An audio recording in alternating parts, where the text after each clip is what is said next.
Hello six class, welcome to the online classes presented by MM public school. आज आपका SST का turn है, तो निकालिए अपनी एसएसटी की book we and our world और हम पढ़ेंगे हिस्ट्री के चैप्टर नंबर 2 का पार्ट सेकंड।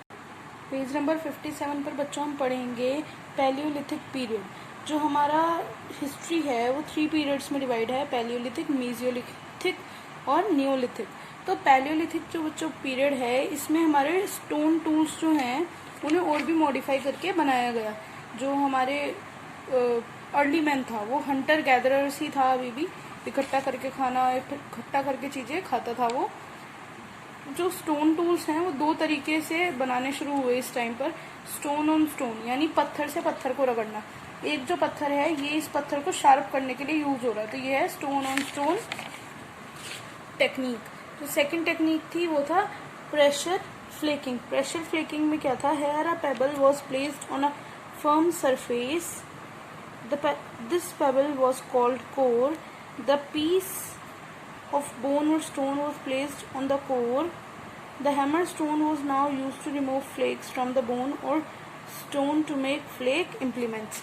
ये दिख रहा है आपको, एक नीचे रखा जाता था बड़ा, उसके ऊपर एक पतला बोन वगैरह कुछ रखा जाता था और उसको हैमर से बीट किया जाता था, जिससे उसके जो मतलब फ्लेक्स हैं बनाए, मतलब फ्लेक्स को रिमूव करके फ्लेक इम्प्लीमेंट हमारे बनाए जाएं।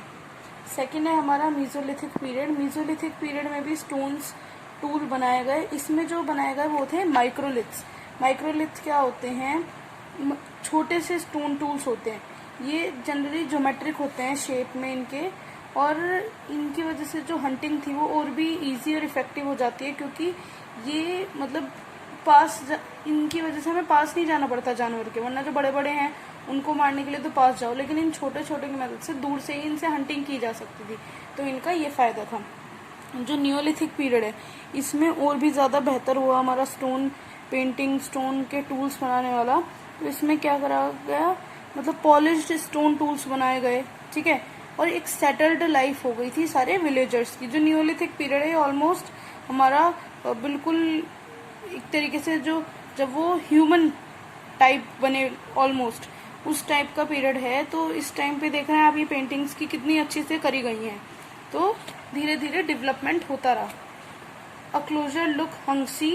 जो हंसी है एक गांव है कर्नाटका में, और कृष्णा और भीमा इन दोनों नदियों के बीच में ये सिचुएटेड है। इस साइट पर जो अभी रिसेंट में हमें जब ये खोदी गई साइट, तो इससे काफ़ी हमें ऐसी साइट्स मिली हैं, काफ़ी ऐसे प्रूफ्स मिले हैं, जिससे हमें पता चलता है कि जो हमारा मतलब अर्ली मैन था वो किस तरीके का था। और जो टूल्स हैं वो जनरली लाइमस्टोन से बने हुए हैं, जो आजकल अवेलेबल हो भी जाते हैं। तो ज़्यादा पुरानी से ये पता चलता है, ज़्यादा पुराना हमारा टाइम है नहीं। एक्सरसाइज आपकी इसको पहले ही सेंड कर दी गई थी, दोबारा सेंड कर दी जाएगी। अगर आपने नहीं की थी तो आप दोबारा कर सकते हैं। क्वेश्चन आंसर्स आप टिक करेंगे मेरे साथ। How do archaeologist learn about the pre historic period. तो पेज नंबर 50 जो बच्चों मैंने अंडरलाइन कर रखा है वो आपको पहले क्वेश्चन से लिखना होता है, तो पहले आप लिखेंगे आर्कियोलॉजिस्ट, फिर पेज नंबर 54 डाल लीजिए, पेज नंबर 54 पर जाएंगे और ये रहा आपका आंसर नंबर 1, नो से लेकर टूल्स तक, आंसर नंबर 1 शॉर्ट का। सेकेंड है बच्चों हमारा व्हाट आर आर्कियोलॉजिकल साइट्स। तो इसका आंसर हमने ये आपको लिखवाया हुआ है, नीचे लिखा हुआ है, आपको सेंड कर दिया जाएगा, ये आप लिखेंगे, आंसर नंबर 2 शॉर्ट। 3 है what kind of tool did prehistoric people use. तो आप पहले क्वेश्चन से लिखेंगे prehistoric people used stone tools like flake tools and hand axes, ये आपका आंसर नंबर 3 है। 4 है how did early people get their food. तो पहले आप क्वेश्चन से ही लिखेंगे early people get their food by, फिर पेज नंबर 54 पर जाएंगे आंसर नंबर 4 के लिए। यहाँ बाय के बाद gathering food items like fruits honey etcetera which are available in the natural surrounding, answer number 4 short का।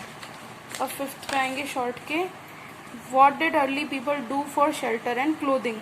तो पहले अर्ली पीपल लिखेंगे आप क्वेश्चन से ही, उसके बाद पेज नंबर 55 और 56 पर है हमारा आंसर। यहाँ से लुक्ड, नेचुरली से नहीं है, लुक्ड से स्टार्ट करेंगे आप, लुक्ड से हम जाएंगे नेक्स्ट पेज के कम फैक्ट्री साइट्स, आंसर नंबर 5 है हमारा शॉर्ट का। शॉर्ट आंसर्स हमारे कंप्लीट होते हैं। अब आते हैं लॉन्ग पे। लॉन्ग में आपका फर्स्ट है what did archaeologist learn from the cave painting. तो पेज नंबर 55 पर जाएंगे बच्चों। लॉन्ग है तो आंसर थोड़ा लॉन्ग है। पहले हम लिखेंगे दा, उसके बाद दा से लेकर येलो तक, फिर दा से लेकर ही म्यूजिक तक, फिर एनिमल से लेकर केव्स तक। ये तीनों पार्ट्स जो है आंसर नंबर 1 लॉन्ग के, और एक साथ लिखते जाएंगे आप इन्हें पैराग्राफ की तरह। नेक्स्ट है हमारा which other techniques is being adopted by the modern historians to understand the life of early man. Page number 55 पर जाएंगे आप बच्चों। अब यहाँ पर हमारा ये रहा answer number 2 long. The modern से लेकर लाइवलीहुड की फर्स्ट लाइन है द मॉडर्न पीपल तक, ये आंसर नंबर 2 है हमारा लॉन्ग। ऐसा कैसा ही आप लिख देंगे इसे। नेक्स्ट है हमारा what were the different techniques to make the stone tool in early stone age. मैंने आपको 2 टेक्निक्स पढ़ाई हैं अभी, स्टोन ऑन स्टोन, तो यहाँ से लिखेंगे आप स्टोन टूल्स वर्ड से लेकर स्टोन ऑन स्टोन यानी पत्थर पे पत्थर घिसने वाली टेक्निक पूरी लिखेंगे ये, और यहाँ तक लिखेंगे ये आप प्रेशर फ्लेकिंग यानी प्रेशर लगाकर दूसरे के फ्लेक्स निकालना, तो फ्लेकिंग टेक्निक है pressure flaking. Answer number 3 long, यहाँ तक पिछले पेज से लेकर लास्ट हमारा answer number 4 what were microliths explain their utility for early human. तो मैंने बताया आपको छोटे छोटे स्टोन टूल्स बनाए गए थे मीजोलिथिक पीरियड में। माइक्रोलिथ का गया दा से लेकर एनिमल तक, ये आंसर है। और माइक्रोलिथ इसलिए आसान थे क्योंकि इनको यूज करते समय हमें जो हमारा प्रे है जिसका हम शिकार कर रहे हैं उसके पास नहीं जाना पड़ता। तो ये आपके बच्चों क्वेश्चन आंसर्स कंप्लीट होते हैं, ये आप अच्छे से कॉपी में फिल करेंगे। तो मिलते हैं नेक्स्ट वीडियो में नेक्स्ट चैप्टर के साथ। Thank you.